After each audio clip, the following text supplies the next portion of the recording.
свърши. Ма не вечерята, предаването. Преди няколко месеца, като се записах, да ви кажа честно, не очаквах такава мъка и такова преживяване с още 9 жени. За капак коя от коя по-гладна. Научих 2 неща. Ваня Великова се гримира за точно 5 минути. А да си мис плюс сайз, значи красива жена, която плюска това, плюска и онова.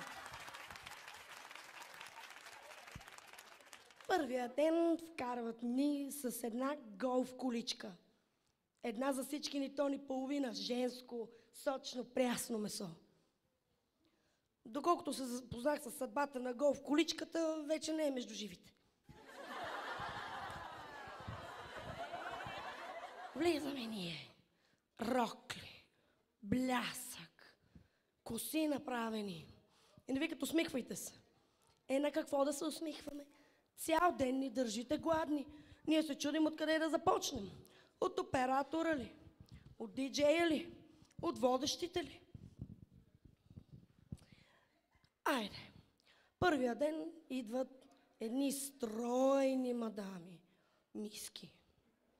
Да ни показват как се ходи крак пред крак. Да, ама мила, един мой крак, колкото 4 твои.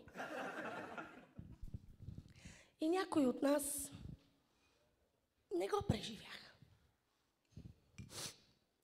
2 очи разплакани. Сещате се, нали? Ако не се сещате, кодовата дума е кебабче. Плачещо кебабче. Вкарват ни Андрея под прикритие. Ема Шварц била.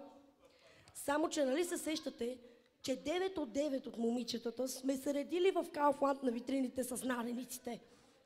Та тези сочни наденици сме ги виждали вече. Няма как да я сбъркаме. Общо взето, през какво ли не преминах? Тони Стораро ли не бях? Преслава ли не бях? Коя ли фолк дива не бях?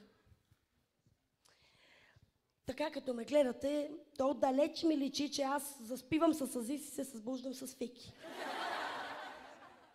По-тъжното е, че заспивах с Сандра и се събуждах с Сандра.